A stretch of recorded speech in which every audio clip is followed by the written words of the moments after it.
We're now on page 10, and you've probably noticed that so far our time signatures in these annotation examples have always been 4/4. But now we're going to mix it up. We're going to use not only 4/4, but also 2/4 and 3/4 time. So luckily, the principles that we've established still hold. We just may count to a different number for each measure if we have a different time signature. And ultimately, our goal is still to be able to clap and count and conduct and talk, because those are great ways of applying your knowledge and your annotations to actual music. All right, let's get started here with number 1. Same process as before. Write in the values of the notes above, write in the counts below, and then underline the appropriate counts. So I'm going to do this one pretty quickly because it's a review from what we covered before. So these should be, if not fully automatic, pretty close to automatic for you right now. So filling in your numbers on the top to represent the values of the notes. Then the numbers on the bottom. It's that 4 count again. So 1, 2, 3, 4 for every single measure. And then we're going to underline appropriately. So each of these gets 1 beat. This is that 2-beat note. 4 beats. 1 beat, 1 beat, 1 beat, 1 beat. 2 beats, 2 beats. So that's a review. Now let's go on to number 2. You'll notice that we've got, this time, a different time signature. But let's still work it through in the same order.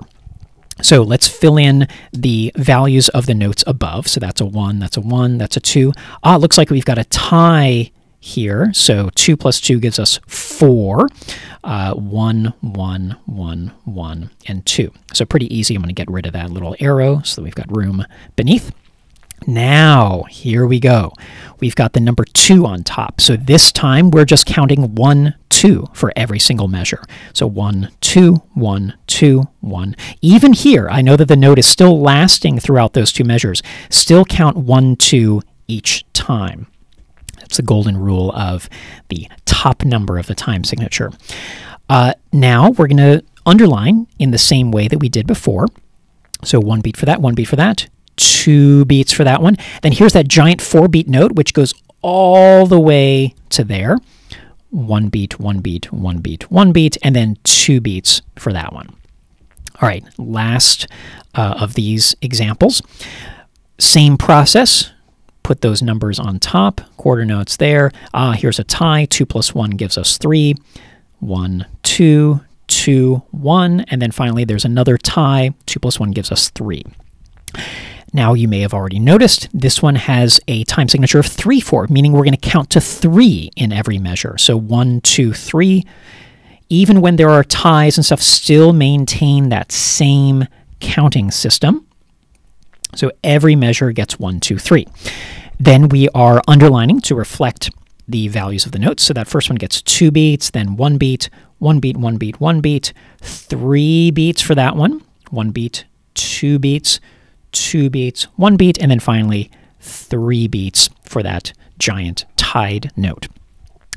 Now I'm going to just begin annotating the last exercise. This is kind of a challenge exercise. In the next video, I'll demonstrate how to perform those ones that we just annotated.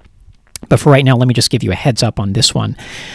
This time, it's at least giving you the challenge of, without writing down any hints, so in other words, not writing all of your note values and your counts out, see if you can perform them by clapping and counting and conducting and tying. So you may want to go through in your head without writing down, oh yeah, that's 1, that's 1, that's 1, that's 1, that's 2, and so on. But see if you can get to the point where you don't need those reminders anymore. So I'll demonstrate that and these prior exercises in the next video.